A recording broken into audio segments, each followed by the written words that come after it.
सभी दर्शनकारों ने आत्मा को ब्रह्म स्वरूप कहा। किसी ने ब्रह्मा का रूप कहा, किसी ने ब्रह्म स्वरूप कहा।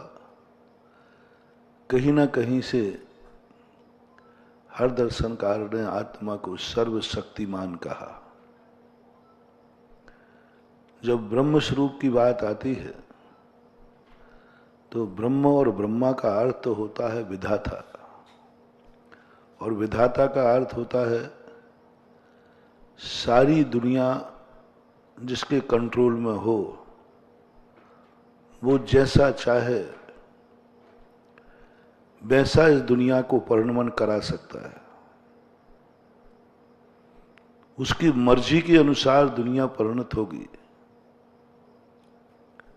अच्छा बुरा सब कुछ उसके हाथ में होता है। जब उसकी जो मर्जी पड़े वही कर सकता है। ये ब्रह्मा का स्वरूप होता है, विधाता का स्वरूप होता है। वो दुनिया के अनुसार नहीं चलता, दुनिया उसके अनुसार चलती है। जिस समय जैसा वो दुनिया का परिणमन करा सकता है, सर्वशक्ति उसके पास है, सर्वाधिकार है। अब ऐसा जब दुनिया में खोजते हैं कि ऐसा व्यक्ति कौन है जो सारी सृष्टि को अपने अनुसार चला सकता है, सारी सृष्टि का परिणमन अपनी इच्छानुसार कर सकता है। हवाएं चलेंगी तो उसकी इच्छा से, पानी बरसेगा तो उसकी इच्छा से, सूरज निकलेगा तो उसकी इच्छा से। दुनिया में अच्छा होगा तो उसकी इच्छा से, बुरा होगा तो उसकी इच्छा से। मंदिर बनेगा तो उसकी इच्छा से, भगवान अतिशयकारी होंगे तो उसकी इच्छा से, भगवान का अतिशय गायब होगा तो उसकी इच्छा से। यानी भगवान ने इतना बड़ा शक्तिमान व्यक्ति को खोजना है जो भगवानों में जो अतिशय हो मूर्ति में, वो भी उसकी इच्छा से हो। वो चाहे कि इस मूर्ति में अतिशय चाहिए तो हो जाएगा, होना चाहिए। वो चाहे कि आज बरसात होना चाहिए तो होना चाहिए। वो चाहे कि इस पेड़ में फल आना चाहिए तो आना चाहिए।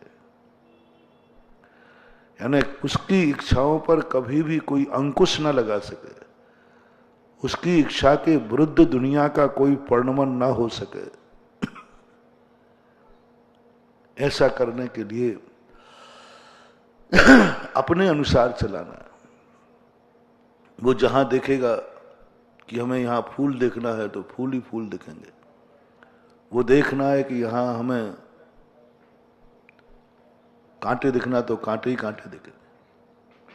वो देख ले कि हमें यहां जहर करना है तो आंख उठाएगा तो सब मरे हुए मिलेंगे।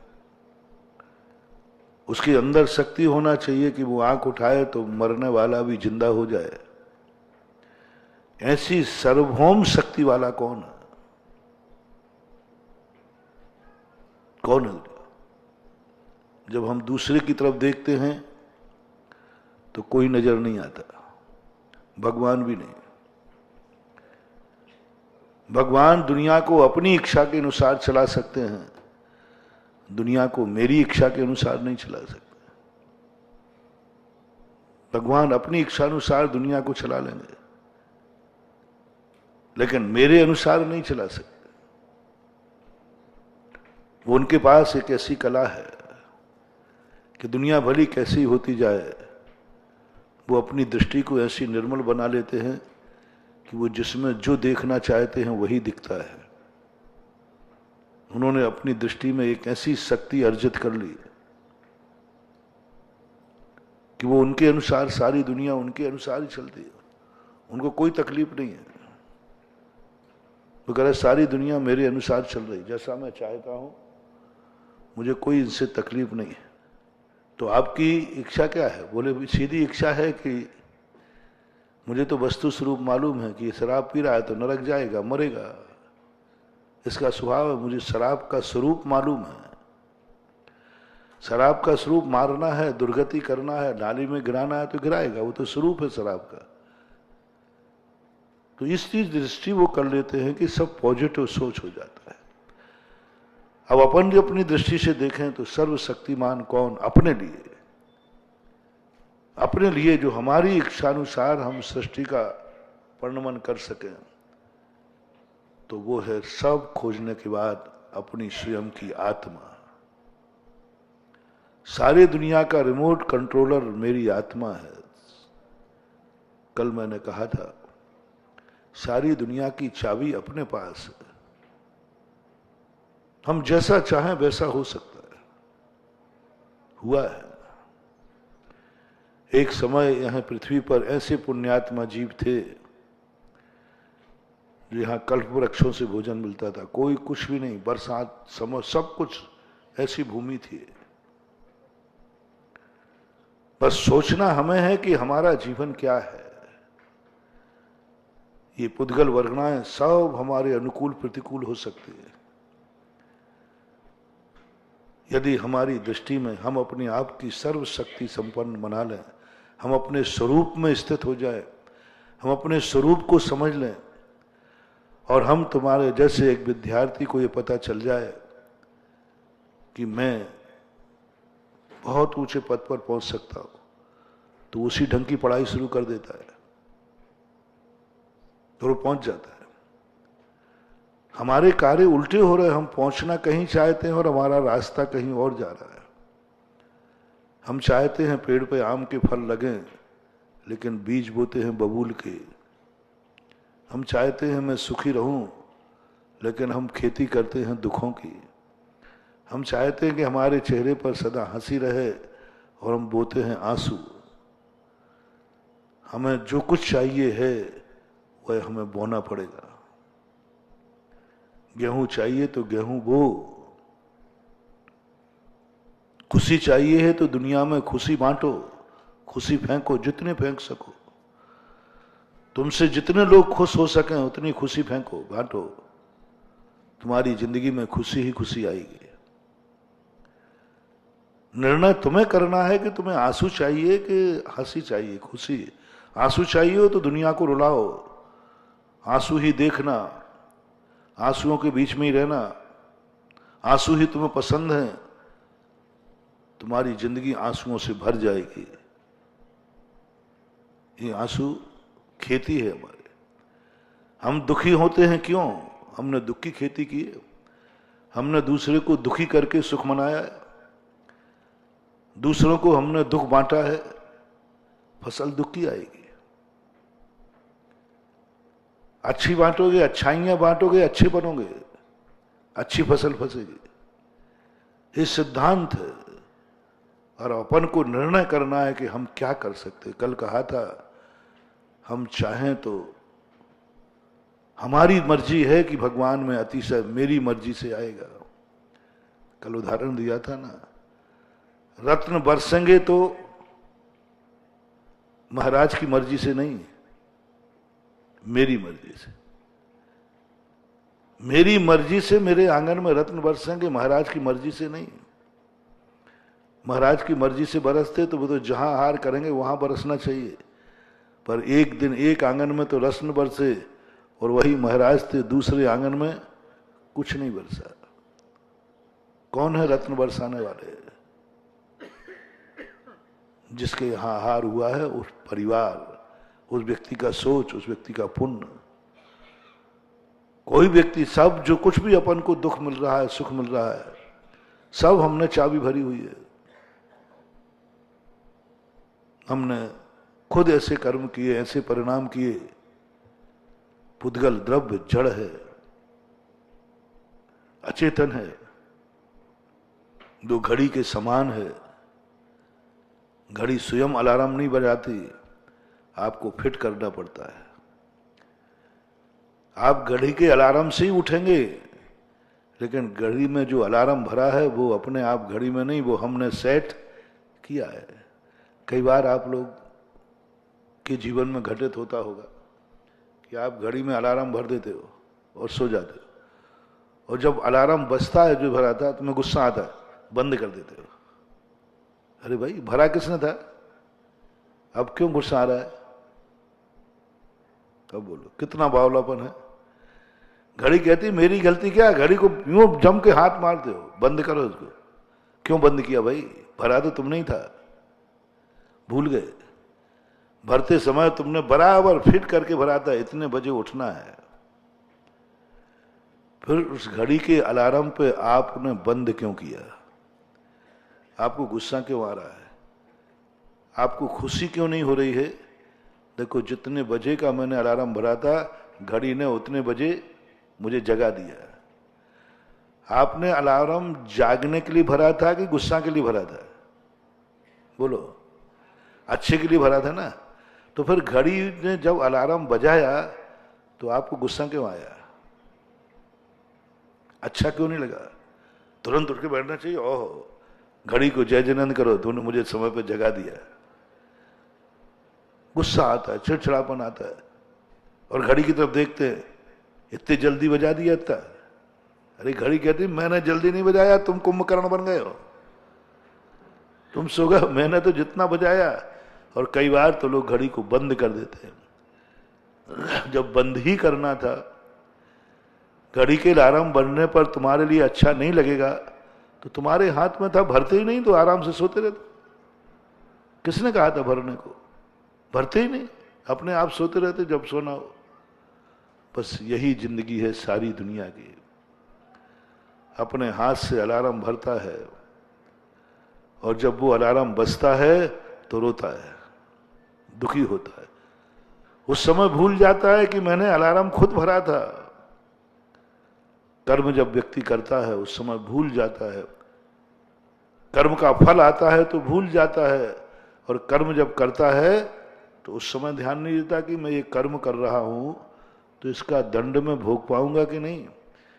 यदि अलार्म इतने बजे बज जाएगा तो मैं उठ पाऊंगा कि नहीं, मुझे अच्छा लगेगा कि नहीं, ये नहीं सोचा और भर देते हैं। अपनी जिंदगी का अलार्म बिल्कुल ऐसे ही चल रहा है। जो कुछ भी है सब अपन, सब अब तो ऐसा लगने लगा कि अपने हाथ में सब कुछ है। लेकिन अपन लोग कुछ ऐसे अपराध कर बैठे हैं कि सब कुछ अधिकार होकर हम कुछ नहीं कर पा रहे हैं। क्योंकि अतीत 3 काल के कर्म चाहिए, अतीत का सहयोग चाहिए, वर्तमान का पुरुषार्थ चाहिए, भविष्य की कोई चिंता है नहीं। भविष्य तो सब अपने हाथ में। पुद्गल कर्म कहता है मैं ना तो किसी को दुख देता हूं न सुख देता हूं। आप कैसा अलार्म भरते हो? ये सारी प्रकृति पुण्य और पाप के तबले पर नाचती है। प्रकृति को जहां मां की उपमा दी, वहां प्रकृति को एक नटनी की उपमा दी। नाचने वाली नटनी होती ना, वो नृत्यांगना जो होती है वो नाचती है, लेकिन किस स्वर पर नाचती है? तबले पर। तबला जिस स्वर में बज रहा है उसी ढंग से नाचती है। और तबला बंद कर दें फिर भी नाचना नाचेगी कि नहीं? नहीं नाचती। प्रकृति पुण्य और पाप के तबले पर नाचती है। अब आपको क्या चाहिए? प्रकृति को पापमय चाहिए या पुण्यमय? आप यदि पुण्यमय चाहते हैं तो पुण्य का तबला बजाओ, और पापमय चाहते हैं तो पाप का तबला बजाओ। निर्णय आपके हाथ में है, दोनों तबले आपके पास हैं। शुभा पुण्य से अशुभा पापस। यदि हम अपनी जिंदगी में पाप का तबला बजाएंगे, ये सृष्टि पापमय हो जाएगी, बुरी हो जाएगी, विद्रूप हो जाएगी। और पुण्य का तबला बजाएंगे तो इस प्रकृति पुण्यमय हो जाएगी, स्वरूपमय। ऐसा आनंद देगी, इतना बड़ा चमत्कार देगी कि अपन देखते रह जाएंगे। ऐसे जीव इस पृथ्वी पर आए, भोग भूमि के समय इतना पुण्य लेके आए, इतना पुण्य लेके आए कि कहीं कोई विपरीतता थी नहीं।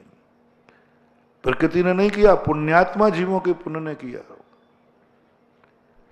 तो अब फैसला अपन करते चलें कि हम जब ब्रह्म शक्तिमान हैं, सारी दुनिया की चाबी हमारे पास है, मूर्तियों में अतिशय भी हम लाएंगे, चमत्कार भी मैं लाऊंगा, अब आप कला सीखो। अतिशय किससे आता है? मूर्ति में अतिशय नहीं। और भगवान के जो अतिशय हैं वो मेरे काम आने वाले नहीं। एक भी अतिशय, भगवान के 34 अतिशय देख ली मैंने, कोई अतिशय अपने काम नहीं आता, वो उन्हीं के काम आता है। कोई अतिशय, उनका सुगंधित शरीर होता है वो उनके लिए काम है, सुंदर शरीर होता है उनके लिए काम है, उनका शरीर का खून लाल होता है, सफेद होता है, उनके काम आता है। सब तो उनके काम है। मलमूत्र नहीं होता उनको, उनके काम है। अपना क्या काम है? पसीना नहीं आता, उनके लिए नहीं आता, वो पर सुखी है। शक्ति वज्र सब नाराज संगन उनका है, समचतुर संस्थान उनका है, सब कुछ उनके। हमें तो कुछ भी नहीं है। कोई उनके अतिशयों से, जो भगवान के 10 अतिशय हैं, हमें क्या लाभ है उससे? बस 1-2 अतिशयों में थोड़ा सा मिल जाता है, सुभिक्षता। सुभिक्षता थोड़ा अपने लिए आ जाता है। आकाश में वो चलते हैं, उनका आनंद है। उपसर्गों से रहित वे होते हैं, कबलाहार से रहित वो होते हैं। ये सब अतिशय, 1-2 अतिशय, थोड़े थोड़े सुभिक्षता है, दिव्य धुनी है, ये 2 अतिशय थोड़ा सा उपकारी बन जाए, वो भी मेरे ऊपर है। मैं उपकार मानूं तो उपकारी हैं, और नहीं मानो तो वो भी हमारा उपकार करने वाले नहीं हैं। सबसे बड़ा अतिशय हमारे काम कौन सा आएगा? भगवान के अतिशय तो जन्म के 10 अतिशयों में एक भी अतिशय अपने काम का नहीं है। उनके लिए बहुत अच्छा है। उनकी संपत्ति अपन को क्या काम? होगा बड़ा आदमी तो अपने लिए है, होगा महल उसका बड़ा तो अपने लिए है, होगी रत्न वृष्टि तो उनके लिए। अपना क्या है? कुछ नहीं है। अब अपन को ये देखना है अपने लिए इनसे क्या अंशा अतिशय हमारे काम आएगा। तो हमारे काम वह अतिशय आएगा जो हमारी भक्ति से प्रकट होगा। हम प्रकट करेंगे। भगवान के पास जो अतिशय है वो उनकी तपस्या है, उनकी साधना है। उन्होंने 10-10 भवों से साधना की है, तपस्या की है। वो हमारा उसमें कोई, हमारा कोई हाथ है नहीं। जिस कार्य में हमारा हाथ नहीं है उस कार्य से तुम कुछ उपलब्धि मत समझना। दुनिया की नीति है। तुम्हें जब भी मिलेगा कि उसके विकास में तुम्हारा क्या योगदान है, तुम्हारा क्या हाथ है, तुमने क्या सहयोग किया उसकी जिंदगी में। यदि तुम्हारा हाथ नहीं है तो तुम्हें कुछ भी मिलने वाला नहीं।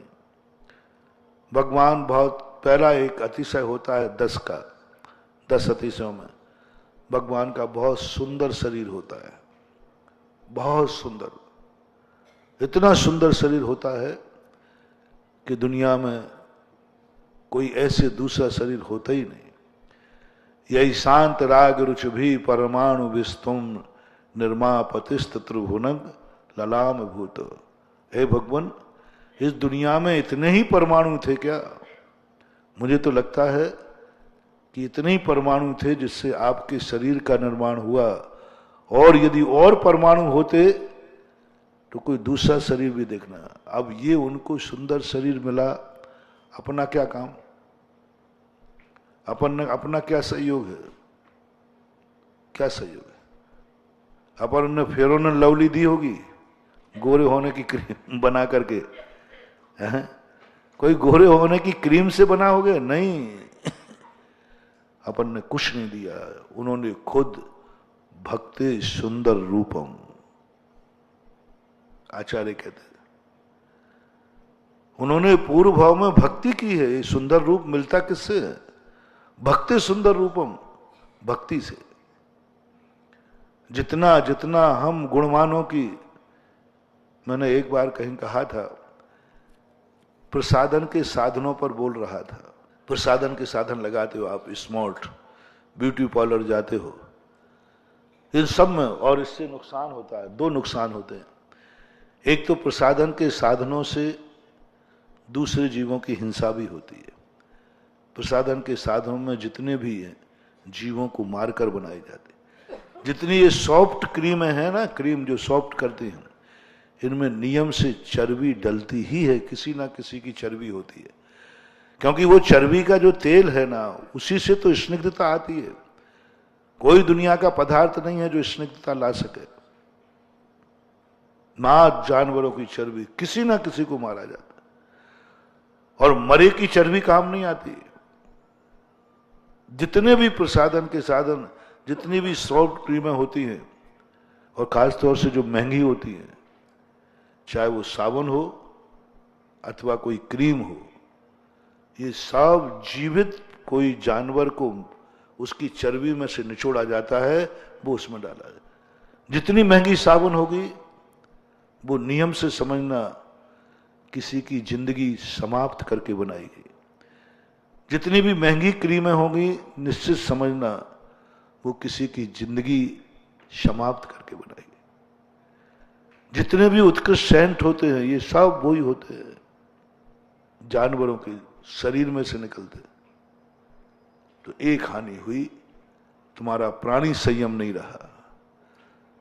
तुम इतने जीवों की बदवा लेकर के अपने चेहरे को, अपने शरीर को थोड़ा सा सॉफ्ट कर रहे हो, घंटे, 2 घंटे, 4 घंटे, 6 घंटे के लिए, फिर बाद में ज्यों के त्यों हो जाता। और नुकसान कितना किया, कितना नुकसान किया, कितनी हिंसा। अब आपको उस समय इतने जीवों की बद्दुआ लग रही है, तुम्हारे शौक और इनकी बर्बर जिंदगी, तुम्हारे बर्बर शौक और इनकी बहुत अपनी जिंदगी। एक बार बहुत किताबें निकली थी, बहुत ज्यादा, बहुत आजकल बहुत सब लिखा रहता है। एक नुकसान। दूसरा नुकसान, अपने शरीर के प्रति इतना राग कि उस शरीर के लिए तुम दूसरों की जिंदगी जानते हुए भी अनजाने में नहीं। तुम्हें मालूम है, हर पैकेट पर लिखा रहता है। आजकल बहुत बड़ी सुविधा है, आज के युग में धर्म पालन करने में बहुत सुविधा है। विज्ञान ने हमें बहुत सुविधा दे दी। उन्होंने नियम बना दिया, जो भी वस्तु बाजार में भेजो, उसमें क्या क्या डला है वो छापो, धोखे में नहीं रख सकते। कोई व्यक्ति यदि कोई भी चीज बने, यदि उसने उसका क्या क्या डला हुआ है वो लिखना जरूरी है। यदि नहीं लिखता है, आप FIR दर्ज कीजिए, वो नियम से अपराधी माना जाएगा। कुछ भी चीज है, आपने कोई भी चीज मिला के बनाई है, पैकेट पर लिखना पड़ेगा कि इसमें क्या क्या डाला हुआ है, सब लिखते हैं। लेकिन चला करके तुम पढ़े लिखे भी हो, सब जानते हो, पढ़ भी लेते हो, फिर भी तुम्हारा उपयोग कर लेते हैं। प्रकृति कहती है तूने पढ़ लिया, जान लिया, और फिर भी तू इनको लगा रहा है, जा तेरी जिंदगी ऐसी होगी कि कोई क्रीम ही काम नहीं करेगी।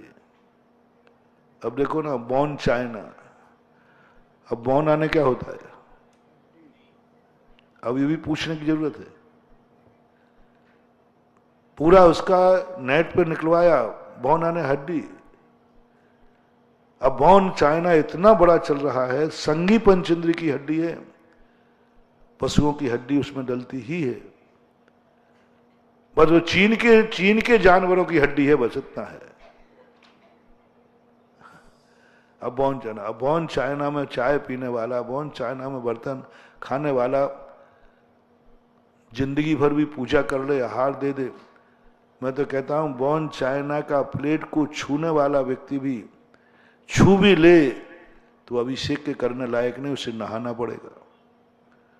और बॉर्न चाइना में जो भोजन कर रहा है वो तो अभिषेक करने लायक ही नहीं, महाराज को हार देने लायक नहीं, क्योंकि उसमें हड्डी के चूरा डला हुआ है, पक्का है। आप खुद पढ़ लीजिए ना नेट पे, और नहीं हो तो चाइना वालों से पूछ लीजिए। लेकिन फैशन ऐसी चली, सब जैनियों के घर में, बड़े बड़े आदमियों के घर में बॉर्न चाइना आ गई। और मालूम है तुम्हें, तुम जान रहे हो, समझ रहे हो। अरे सोने चांदी के बर्तन में खाओ ना, काहे को बॉर्न चाइना, सोने के बनाओ ना, बड़े आदमी हो तो। हाँ, एक पंथ दो काज होंगे, धर्म भी बचेगा, स्टैंडर्ड भी मेंटेन होगा। सोने के बर्तन बनाओ, चांदी के बर्तन बनाओ, तांबे पीतल के बर्तन बनाओ। दो चीजों के बर्तनों में भोजन नहीं करना कभी, एक तो लोहे के बर्तन में, स्टील के बर्तन में, और दूसरा कोई ऐसे हिंसक चीजों से बनी हुई चीजें हैं उनसे नहीं करना। पहले भी चलती थी, उसका नाम था चीनी मिट्टी। अब उसका नाम देखो, सीधा रखा है चीनी मिट्टी। अब वो चीनी मिट्टी के भी बर्तन ऐसे ही बनते थे, बरनी वगैरह बनती थी ना वो चीनी मिट्टी की, वो चीनी मिट्टी थी। अब चीनी मिट्टी को क्या कर दिया, वो भी चीनी शब्द था, चीनी मिट्टी, अब चल दिया बॉर्न चाइना, चीन की हड्डी। लेकिन आप लोग सब शौक से ले रहे, सबको मालूम है ऐसी एक भी चीज नहीं। बंधुओं, जानबूझ करके अंधे मत बनो, जानबूझ करके मन को मत समझाओ अरे सारी दुनिया तो खा लिया, ऐसा पाप होता है, ऐसा मत कह के उपेक्षा मत करो। ऐसा कर्म का बंध होगा। काय स्वहलाश एक शब्द आता है, शरीर के प्रति जो इतना राग करे कि वो दूसरे की जिंदगी को मिटाने को तैयार हो जाए, अपने शरीर के श्रृंगार के लिए दूसरे की जिंदगी मिटे तो मिट जाए, चर्बी डली है तो डली है, जीव बर्बाद होवे तो होवे, मुझे तो शरीर को प्रसाधन का साधन चाहिए। उसका दुष्परिणाम क्या होगा, ऐसी बीमारी होगी, ऐसा शरीर मिलेगा कि बॉर्न चाइना लगाने लायक हो, कोई क्रीम लगाने लायक ही नहीं बचोगे तुम। ऐसी दरिद्रता आ जाएगी कि तुम्हारी जिंदगी में बर्तन ही नहीं मिलेगा, क्योंकि तुमने बॉर्न चाइना पे भोजन करने वाले, चाय पीने वाले, उनकी जिंदगी में एक दिन ऐसा आएगा कि वो बर्तन में खाने लायक ही नहीं रहेंगे, बर्तन ही नहीं रहेगा, अपने आप पत्तों पे खाएंगे। जानवर, पशु कौन है जिनके हाथ ही नहीं है, मुंह से उठा के खाते हैं? अब बोलो, मुंह को कितनी गंदगी में डालना पड़ता है। घास भी खाते हैं जानवर, तो उनका मुंह तो मिट्टी में जाते ही है ना। मनुष्य का सौभाग्य देखो, हाथ से उठाता है, मुंह से नहीं, हाथ से उठाकर देखता है फिर मुंह में देता है। उसको तो मुंह डालना पड़ता है जमीन में, गंदगी में, मिट्टी में। ये किसका परिणाम है जिसे मुंह से खाना पड़ रहा है? बर्तन ही नहीं, आज उनकी जिंदगी में बर्तन में नहीं खा सकता जानवर, क्योंकि उसने कभी हड्डियों से बने हुई वस्तुओं में, बर्तनों में, बॉर्न चाइना में भोजन किया होगा, कर रहा है। और इसी प्रकार साधन में ऐसी स्थिति बना ली तुमने। सनत कुमार चक्रवर्ती को जब उसने इस प्रकार का अहंकार मात किया, उसकी क्या दशा है। और तुम लोग तो प्रसाधन के साधन लगाकर कर रहे हैं, जो क्रीमों से श्रृंगार करते हैं, और उनमें भी वो क्रीम जो तुम्हें मालूम है जिसमें चर्बी डली हुई है, ये जानवरों से बनाया हुआ है, और तुम्हें मालूम होती तुमने लगाया तो कान खोल के सुनो, दो बातें होंगी। ऐसे शरीर में बीमारी होगी, चर्म रोग, कि तुम्हारा शरीर भी लगाने लायक रहेगा ही नहीं।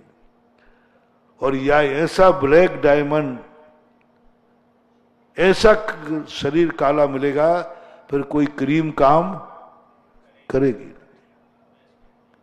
तो प्राणी संयम भी गया और इंद्रिय संयम भी गया। असही में हमारे जैनाचार्य भी चाहते हैं कि आप सुंदर बने, सुंदर बने, और उसके लिए बनाने के लिए कहा भक्ति सुंदर रूपम, यानी भक्ति से, भगवान की भक्ति से, भगवान के अभिषेक से, भगवान के परिमार्जन करने से, भगवान का अभिषेक देखने से तुम्हें कुछ और मिलेगा कि नहीं मिलेगा मुझे पता नहीं, मोक्ष मिलेगा कि नहीं मिलेगा, पुण्य बंधेगा कि नहीं बंधेगा, कर्म कटेंगे कि नहीं कटेंगे, ये तो आप जानो, मुझे पता नहीं। वो तो आपके परिणामों पर आश्रित है कि आपने भगवान की सेवा की, अभिषेक किया, पूजन किया, स्तुति की, भक्तांबर स्तोत्र पढ़ा, अभिषेक देखा, शांति धारा की, इससे तुम्हें कितना पुण्यबंध होगा, क्या होगा मुझे पता नहीं, ये आपके परिणामों के ऊपर है। लेकिन इतना पक्का है, यदि भौतिक दृष्टि से देखते हैं तो भक्ति एक बहुत बड़ा ब्यूटी पार्लर है, बहुत बड़ा ब्यूटी पार्लर है, बहुत बड़ी सुंदर होने की क्रीम है। कुछ मिले या नहीं मिले, जिसने भक्ति की है उसको ऐसा सुंदर शरीर मिलेगा जो सारी दुनिया उसको देखते रह जाएगी। तीर्थंकर के लिए ऐसा मिला, स्तब्ध रह गया, सारे देवता स्तब्ध रह गए। जब बालक को भगवान को पांडुक शिला पर अभिषेक कराने ले जाती है तो उस समय महावीर स्वामी का, तो उसमें क्या हुआ कि गालों के ऊपर कुछ बूंदें पानी की सूखी नहीं रही। आचार्य ज्ञान सागर महाराज ने वीरोदय महाकाव्य में भी लिखा, महापुराण में पूज्यवर जनसेन स्वामी ने भी लिखा कि वो बूंदे तो सौधर्मन कहता है देर मत करो, इतना देर क्यों लगा रही हो बालक को पहुंचने में, जब तक माता की निद्रा भंग हो जाएगी। तो इंद्राणी कहती है मैं क्या करूं, ये बालक चमत्कारी दिखता है, इसके गालों पर कुछ पानी की बूंदें पड़ी हैं, ये तो सूखी नहीं बहुत पहुंच रही हूं। सौधर्म कहता है तूने तो पहुंच पहुंच करके इस बालक का चेहरा लाल कर दिया, तो मैं करूं क्या।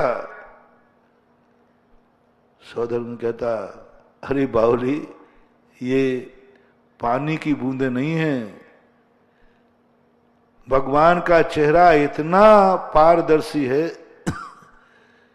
कि तेरे आभूषणों में लगे हुए जो डायमंड हैं उनकी छाया पड़ रही है। अब वे वर्णन सुनकर के कैसा रूप, इंद्राणी आश्चर्य शर्मिंदा हो जाती है, ओहो भगवान है ये, यही शांत राग रुच भी परमाणु विस्तुम, ऐसे शांत स्वरूप परिणाम किससे मिल जाता है। कुछ नहीं बंधु, कुछ मिले या नहीं मिले, भौतिक लोगों से मेरा कहना है, जो स्मार्ट दिखना चाहते हैं उनसे मेरा कहना है, जो क्रीमें लगा लगा करके अपने शरीर को सजाते उनसे कहना है आप भक्ति करने आ जाओ, एक बार भक्तांबर पाठ पढ़ लिया करो, एक बार सहस्र नाम पढ़ लिया करो, एक बार भगवान का अभिषेक कर लिया करो, पूजा कर लिया करो, गुणानुवाद कर लिया करो। ये भक्ति से तुम्हारा हिंसा भी नहीं होगी, इंद्रिय संयम भी नहीं आएगा, और तुम्हारा काम हो जाएगा कि तुम्हें सुंदर शरीर मिल जाएगा। हमारी सारी धर्म की क्रियाएं मल्टीपर्पस, मोक्ष मिले या नहीं मिले, लेकिन संसार का सुख तो मिलेगा ही मिलेगा। मोक्ष नहीं मिले तो कोई बात नहीं, लेकिन ये तो मिलेगा। ये तीर्थंकर ने खुद स्वयं ऐसी भक्ति की, भगवान की ऐसी भक्ति की कि उनको ऐसा रूप मिला। कभी जब भी तुम किसी सुंदर व्यक्ति को देखो, तुरंत आज के प्रवचन की बात याद रख लेना, पूर्व भाव में इसने जरूर भगवान की भक्ति की होगी, गुरु की भक्ति की होगी, नमोकार मंत्र की पूजा की होगी, पंच परमेष्टि विधान किया होगा, सिद्ध चक्र मंडल विधान किया होगा। सिद्ध चक्र मंडल विधान किससे दूर हुआ? अकेले मात्र 8, 16, 64 श्रीफल चढ़ाने से नहीं मिलने वाला, इससे मात्र नहीं मिलने वाला, भक्ति से। ऐसी भक्ति की, ऐसी भक्ति की कि कोण युक्त शरीर भी मकरध्वज ध्वज बन गया, यानी कामदेव जैसा सुंदर बन गया। भक्ति से बना वो, कोई औषधि से नहीं बना। औषधियां सब फैल थी, औषधि कोई काम नहीं कर रहे थे, लेकिन मैना सुंदरी ने को आगम पर विश्वास था। उन्होंने कहा कि देखो तुम्हारी सारी दवाइयां बेकार हो गई ना, बोले हाँ। पूरे वैद्य फेल हो गए? बोले हाँ। अब जिंदगी में कोई उम्मीद है तुम्हारे लिए ठीक होने की? बोले नहीं। वैद्यों ने कह दिया ये कुष्ठ रोग ऐसा है, ऐसा विद्रूप बना दिया, जिंदगी में तुम मरोगे इसी में। पति से पूछा उसने श्रीपाल से, बोले मैंने तो राजपाट छोड़ के आया हूं, जंगलों में बस यहीं मरूंगा, हड्डी गलेगी, सड़ सड़ के मरूंगा, सड़ सड़ के मरूंगा, कोई नहीं बचाने वाला, कोई औषधि नहीं। मैना सुंदरी कहती है अभी एक औषधि है, एक औषधि। कल जैसा सैंपल मत लेना, हाँ चलो अभी एक और औषधि है, वो और देख लेते हैं। मैना सुंदरी कहती है अभी एक है और मेरा दावा है कि वह औषधि यदि आपने प्राप्त कर ली तो नियम से यह कार्य होगा।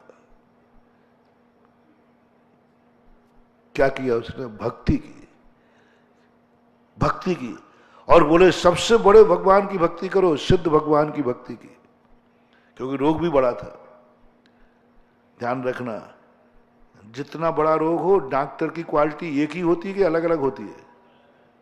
छोटा रोग हो तो घर का डॉक्टर, उकाली फुकाली पीते ना हम लोग, घर का डॉक्टर सब बन जाते। थोड़ा बड़ा हो तो फैमिली डॉक्टर, और बड़ा हो तो जिले का डॉक्टर, और बड़ा हो तो स्टेट का, प्रांत का हो जाएगा, और बड़ा हो तो फिर भारत का डॉक्टर, और बड़ा हो तो विश्व का डॉक्टर। इसी प्रकार जिस प्रकार की बीमारी हो उस प्रकार का डॉक्टर खोजना चाहिए। थोड़े बहुत डॉक्टर के लिए चल जाएगा, थोड़ी बहुत भक्ति करना।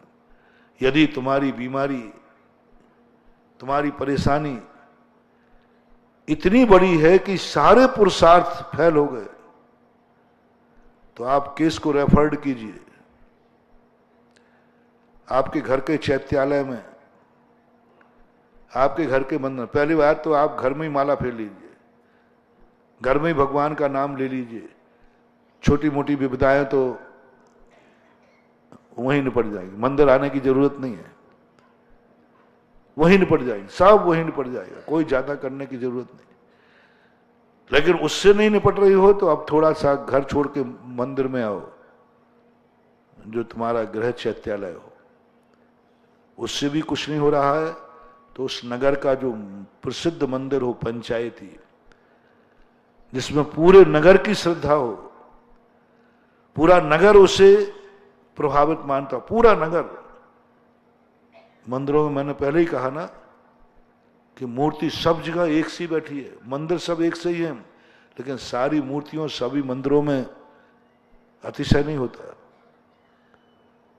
क्योंकि मूर्ति स्वयं में अतिशय हो, प्रतिष्ठा में स्वयं अतिशय हो, तो सब मूर्तियों में एक साथ अतिशय होना चाहिए। लेकिन नहीं, इस मूर्ति पर कितने भक्त हैं, भक्तों की गिनती से मूर्ति में अतिशय आता है, मूर्ति में नहीं।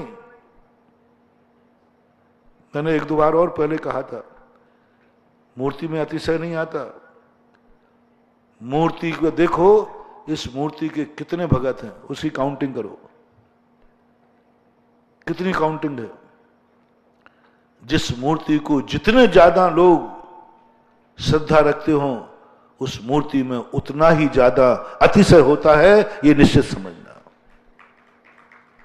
उतना ही अतिशय होता है। काउंटिंग। कई बार आप अनजाने बाजार में जाएं तो आप क्या देखते हैं, एक दुकान पर ग्राहक कोई भी नहीं था, बैठा बैठा सेठ जी मक्खियां भगा रहा था, और एक दुकान पर लाइन लगी थी। आपका आकर्षण किस दुकान की तरफ होगा? कुछ जानते नहीं, अनजाना बाजार है। आप क्या देख के जाएंगे?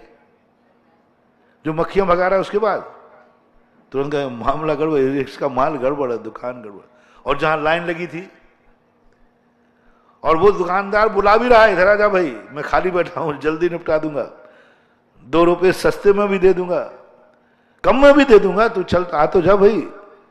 बुला भी रहा है, चाय भी पिलाएगा, 2 रुपया सस्ते में भी दे देगा, उधार भी दे देगा, चलो। और वो जहां लाइन लगी है ना, वहां कुछ भी नहीं मिल रहा, नगद लेके जाना पड़ेगा। और लाइन में और लगो, कोई पूछने वाला नहीं, कुछ भी नहीं, लाइन में लगना पड़ेगा। फिर भी आपका फैसला आएगा, मैं लाइन में लगने को तैयार हूं, नगद में लेने को तैयार हूं, महंगा लेने में तैयार हूं, लेकिन चोखा लेना है, क्योंकि यहां लाइन लगी है। एक व्यक्ति गलत हो सकता है, पूरी लाइन गलत नहीं हो सकती। भीड़ को देख करके कई बार अपन निर्णय कर लेते हैं। ऐसे ही इन मंदिरों को जानना, किस मंदिर में कितने लोग की श्रद्धा है। घर का चैत्यालय आज तक कभी अतिशयकारी नहीं हुआ, क्योंकि उस चैत्यालय के प्रति श्रद्धा कितने लोगों की है? घर वालों की। घर वाले ही अपना मानते हैं, उसमें आज तक कभी अतिशय नहीं होगा। छोटी मोटी अतिशय बीमारी निकल जाएंगे। आप अपने नगर का मंदिर देखिए, जिससे पूरा नगर श्रद्धा रखता हो, पूरा नगर अपना मानता हो, पूरा नगर कहता हो ये मंदिर पूरे नगर का है। आप वहां जाकर अभिषेक कीजिए, वहां जाके शांति धारा कीजिए। घर के चैत्यालय में फोकट में मिल रही थी। भगवान मान लो, कोई भी एक भगवान ले लो, अपन कौन से भगवान ले लो? चलो पारसनाथ की चर्चा करता हूं। पारसनाथ तुम्हारे चैत्यालय में थे और उन्हीं महाराज ने प्रतिष्ठा की थी, दोनों ही। बड़े मंदिर ने मूल मंदिर की भी और तुम्हारे चैत्यालय की प्रतिष्ठा एक ही पंचानक में हुई, एक साथ हुई, सब कुछ हुआ। कारीगर भी एक ही था बनाने वाला, और वो मूर्ति आपके चैत्यालय में आई। फोकट में शांति धारा मिली, क्योंकि घर के चैत्यालय में बोली नहीं लगती, क्योंकि वो तो तुम्हारे भगवान तुम्हारे भगवान है। कोई बोलो, उसमें आप अभिषेक बिल्कुल फोकट में मिलेगा, कोई पैसा नहीं लगना। और जैसे ही पंचायती मंदिर में जाओगे, अब बोली लगेगी, पैसा भी लगेगा, लाइन में भी लगना पड़ेगा, सब करना पड़ेगा, लेकिन ले लेना महानुभाव। क्रेज बढ़ गई, एनर्जी बढ़ गई मूर्ति की, अतिशय बढ़ गया। सब मूर्तियों का गंधोदक एक सा नहीं होता, सब मूर्तियों का गंधोदक। सारी मूर्तियां एक अतिशयकारी नहीं होती। मैंने 4 कारण बनाए थे। पहला कारण बताया था पाषाण। कुछ कुदरती पाषाण ऐसे होते हैं जिनकी स्वतः अपने आप एनर्जी होती है, अपने आप कुदरत से ही होते हैं, वो अपना कुदरत ही ऐसी भूमि में पड़े। दूसरा एनर्जी आती है मूर्ति में, शिल्पी बनाने वाला कैसा है, बनाने वाला कैसा है, उसने किस भावना से बनाई। शिल्पी की भावना क्या थी बनाते समय, क्या परिणाम था। शिल्पी के परिणाम अलग अलग होते हैं, एक समान नहीं होते। उदाहरण देता हूं, एक 3 व्यक्ति मिस्त्री काम कर रहे थे, तीनों मूर्ति बना रहे थे, बढ़िया शिल्पकार थे, काम बना रहे थे। एक से पूछा, आप पूछ लेना, उदाहरण में है, क्या कर रहे हो? बोले करम फोड़ रहा हूं, करम फोड़ रहा हूं, करम। हाँ, कई बार आप जब गुस्से में होते ना, झुंझलाते हो, तो ऐसे ही बोलते हो, करम फोड़ रहा हूं, करम। यानी वो जिंदगी से ऊब गया है। जब आप जिंदगी के कोई भी कार्य करते समय अपने आप को कोसने लग जाएं, अपने आप को गाली देने लग जाएं, अपने ही कृत्य को कर्म फोड़ना कहने लग जाएं, सिर से पहाड़ फोड़ रहा हूं, सिर से पहाड़, कर्म फोड़ रहा हूं, कर्म, समझ लेना इसकी जिंदगी में अब बहुत गिरावट आने वाली। कल कहा था मैंने, उसको हम बाद में बताएंगे कि हमारी जो ताकत, जो मैंने प्रवचन के प्रारंभ में की, अपने पास कितना पावर है, हमारे अंदर कितनी सकारात्मक ऊर्जा है। पहले अपन मूर्ति की समझ लें थोड़ा। अब उस व्यक्ति ने इतना गलत कर दिया, कर्म फोड़ रहा है। अब वो मूर्ति कितने भी मूल्यवान हो, वो मूर्ति अतिशयकारी हो ही नहीं सकती, कर्म फोड़ रहा है वो। आप महानुभाव गृहस्थ में हैं, कोई भी कार्य करते समय झुंझलाना नहीं, उस कार्य करते समय मजबूरी में नहीं करना, रोते हुए नहीं करना, कोसते हुए नहीं करना, कर्म फोड़ रहा हूं ये नहीं करना, ये नहीं करना। बहुत खतरनाक चीज है नकारात्मक ऊर्जा। शब्दों में बहुत बड़ा, एक कल आए थे ना दर्शनोदय तीर्थ क्षेत्र थूबन जी वाले, पहला तीर्थ क्षेत्र है जहां सारी मूर्तियां खड़गासन ही खड़गासन है, बहुत अच्छा तीर्थ। वहां पर विशेषता यह है कि वहां बड़ी बड़ी मूर्तियां हैं, लेकिन सारी मूर्तियां जहां हैं उसी मंदिर के पीछे चट्टान से बनी है और वहीं बनी वहीं मूर्ति मंदिर बना दिया गया। हर मंदिर के पीछे जाके देखना एक खांचा कटा हुआ है, और जिस मंदिर में जितनी बड़ी मूर्ति मिले, बड़ी मूर्ति में, छोटी तो कहीं से भी आए, तो वहीं बाजू में काटी, गड्ढा खोदा, मूर्ति। पहले क्रेन तो होती नहीं थी, दूर से इतनी बड़ी मूर्ति ला नहीं सकते थे, बैलगाड़ी ऊंटगाड़ी में कितनी बड़ी लाए। तो क्या करते थे, वहीं चट्टान है, चट्टान के में मूर्ति बनाई और यहाँ चट्टान के बाजू में गड्ढा खोद दिया, तो मूर्ति को खिसका करके यूं गड्ढे में गिरा दिया, तो मूर्ति अपने आप खड़ी हो गई, मंदिर बना दिया। एक मूर्ति है 16 नंबर मंदिर के पीछे पड़ी है आज भी। एक इतना सा शब्द कहा उस शिल्पी ने, शब्दों का महत्व देखना, भावना का। उसके पिताजी मूर्ति बना रहे थे, अभी भी पड़ी है वो मूर्ति। तो उनको कहीं जाना था, बेटे से कहा बेटा मैंने पेंसिल से निशान लगा लिया है, पेंसिल से जो निशान बनाया इस निशान को देखकर पैर बना लेना। बेटे ने कहा हाँ पापा जाइए आप पिताजी, मैं पैर काट लूंगा, मैं पैर काट लूंगा, ना सांचा काट। उन्होंने कहा सांचा बना लेना, इसने कहा ठीक है मैं पैर काट लूंगा। तुरंत शिल्पी ने कहा इस मूर्ति को छोड़ दो। बोले क्यों? छोड़ दो इसको।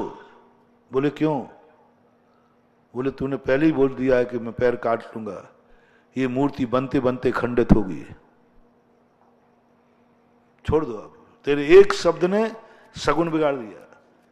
वो मूर्ति ज्यों की त्यों पड़ी है, आधी बनी हुई पड़ी है, पैर आधे बने हुए रखे हैं, कुछ नहीं। शब्दों का इतना प्रभाव पड़ता है, शब्दों का बहुत ध्यान दिया करो। सब्जी काट लो, सब्जी बना लो, कितना अंतर आ गया। अहिंसक व्यक्ति को, अपन जैनियों को कभी नहीं बोलना चाहिए सब्जी काट लो। एक शब्द आता है सब्जी, बनाना और काटना में कितना। रिकॉर्ड तोड़ना नहीं है, रिकॉर्ड बनाना। लोग महाराज जी मैंने रिकॉर्ड तोड़ दिया, अरे मूर्ख, ऐसा जोक आता है। सीधी सादी मम्मी थी, तो स्कूल में खेल कूद में बहुत ऊंचा आया, बोले मम्मी मैंने स्कूल का रिकॉर्ड तोड़ दिया। तो मम्मी ने उठाया डंडा, बोले मूर्ख घर में बरनी तोड़ी थी, वहां रिकॉर्ड तोड़ के आ गया। अब वो क्या जाना, घर में तू बर्तन तोड़ता है, वहां रिकॉर्ड तोड़ दिया और 2-3 डंडे मारे। अब कौन देगा, मास्टर साहब अभी आएंगे, तूने रिकॉर्ड तोड़ दिया। बेटा कह रहा मम्मी सुनो तो सही, रिकॉर्ड क्या कह रहा था। बोले क्या कह रहा, तोड़ना तो तोड़ना ही है। बेटा पिटाई हो जाएगी एक शब्द में। यदि वो बोलते महाराज जी मम्मी मैंने स्कूल का रिकॉर्ड बनाया है, तो समझ जाते। शब्दों का बहुत हेर फेर होता है। किसी भी कार्य में शब्दों को बहुत संभाल के बोलना चाहिए। इन शब्दों में बहुत एनर्जी है, नकारात्मक और पॉजिटिव। जिनके मुख से सदा अशुभ शब्द बोलते रहते हैं, उनकी जिंदगी में एक ना एक दिन नकारात्मक ऊर्जा आएगी। कोई भी व्यक्ति उनकी बात सुनने को तैयार नहीं होगा। बुढ़ापे में वो चिल्लाते रहेंगे, कोई उनकी नहीं सुनेगा, क्योंकि उसने शब्द नकारात्मक शब्द बोले। वे नकारात्मक शब्द तुझे ऐसा करके जाएंगे, या तो बोल ही नहीं पाएगा, बोलेगा तो कोई सुनने वाला नहीं है, कोई सुनने वाला नहीं, क्योंकि तूने जिंदगी भर अपने मुंह से गंदे शब्द बोले। इसलिए शब्दों को बोलते समय अच्छे शब्द बोलना, हित मित प्रिय वचन बोलना, कल्याणकारी वचन बोलना। दूसरे को सुनने के बाद ऐसा लगे कि ये बोलते ही जाए। शब्दों का बहुत बड़ा प्रभाव पड़ता। तुमने क्या कह दिया, उसने मनाने वाले ने, मैं करम फोड़ रहा हूं। करम फोड़ रहा है। कभी पूछा करो मूर्ति से, वो मूर्ति कोई काम की नहीं, उस मूर्ति में अतिशय नहीं आ सकता। आगे उसके बाद देखना, दूसरा मूर्ति वाला बना रहा था। उसने कहा भैया क्या कर रहे हो? बोले महाराज जी पेट पाल रहा हूं, बाल बच्चे पाल रहा हूं। ये मूर्ति भगवान की बन तो जाएगी, लेकिन ये मूर्ति में चमत्कार नहीं होगा। ये मजबूरी में नहीं बना रहा है, लेकिन पेट पाल रहा है। मूर्ति नहीं बना रहा, पेट पाल रहा है। रोजी रोटी डलाएगी वो मूर्ति, वो कोई काम की नहीं है। बाल बच्चे पाल देगी, बस काम चलाओ गाड़ी, खर्चा पानी निकल आएगा। ऐसी मूर्ति की पूजा करने वाला, ऐसी मूर्ति मंदिर में बैठेगी, बस तुम्हें कुछ नहीं होना, कोई चमत्कार नहीं, खर्चा पानी निकलता जाएगा। दाल रोटी खाओ, गुण गाओ। क्योंकि शिल्पी ने बनाते समय वो मूर्ति नहीं बना रहा था, वो तो रोटी कमा रहा था, वो तो पेट पाल रहा था, वो तो बाल बच्चे पाल रहा था, मूर्ति कहां बना रहा था। तीसरे व्यक्ति के पास गया, सबको बराबर। तीसरे, भैया क्या कर रहे हो? बोले महाराज जी भगवान जी की मूर्ति बना रहा हूं, भगवान जी की मूर्ति बना रहा हूं। अब देखो, तीनों को शाम को 500-500 रुपया मिलना है, मजदूरी मिलना है, लेकिन तीनों के अंतर कितना हो गया? अब देखना, सकारात्मक ऊर्जा किसके हाथ में है? तीनों पत्थर एक खान के हैं, एक ही खान से निकले तीनों मिस्त्रियों ने। अब देखो, उस पत्थर से नकारात्मक ऊर्जा, उस पत्थर से मध्यम ऊर्जा, तीसरी पत्थर से सकारात्मक ऊर्जा। अब देखो, तीनों मूर्तियां एक खदान का एक पत्थर 3 शिल्पियों ने बनाई। अब उस मूर्ति में अतिशय पाषाण से आया कि शिल्पी से आया? अब वो तीसरी मूर्ति की अनमोल निछावर दे देना, अनमोल निछावर दे देना। क्योंकि शिल्पी पेट नहीं पाल रहा है, कर्म नहीं फोड़ रहा है, अवभाग्य मानकर भगवान की मूर्ति बना रहा है। अब वो छेनी चलेगी तो कर्म फोड़ने पे चलेगी कि भगवान के ऊपर चलेगी? अब वो चलाएगा एक एक छेनी। यहां भगवान का हाथ बनाना है, यहां भगवान की आंख। हर चीज में क्या लाएगा? आंख बनाएगा। बोले किसकी आंख बना रहे हो? भगवान की। किसका सिर बना रहे हो? भगवान के। किसके कान बना रहे हो? भगवान के। किसके मुंह? सकारात्मक ऊर्जा दे रहा है वो शिल्पी। कान पे गया, ये कोई साधारण कान नहीं है, ये किसका कान है? भगवान का कान बना। ये हाथ भगवान का बना रहा हूं, ये पेट भगवान का। सब चीज में एक एक छेनी में उसके अंदर भगवान भगवान भगवान भरा है। वो तो प्रतिष्ठा के पहले ही भगवान बन गया, अब बात की तो औपचारिकता है।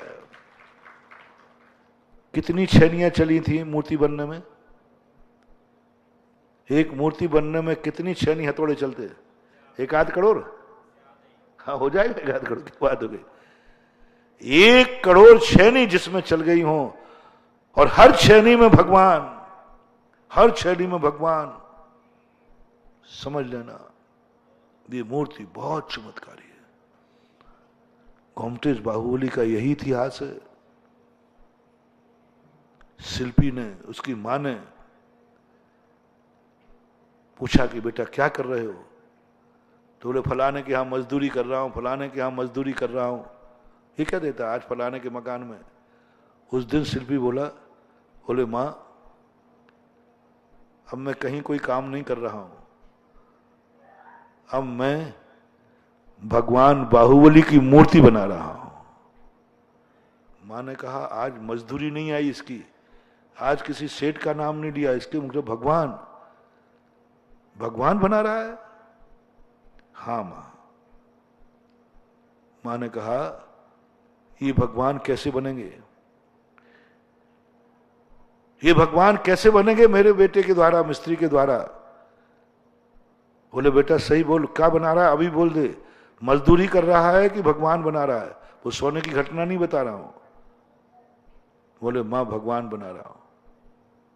ठीक है, कब से काम शुरू होना है? बोले कल से। माँ ने कहा देखता हूं ये भगवान बना रहा है कि मजदूरी कर रहा है।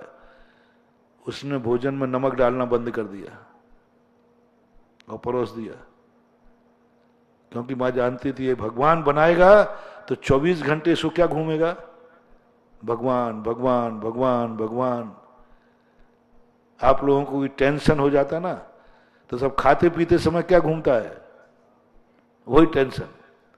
नमक डालना बंद कर दिया।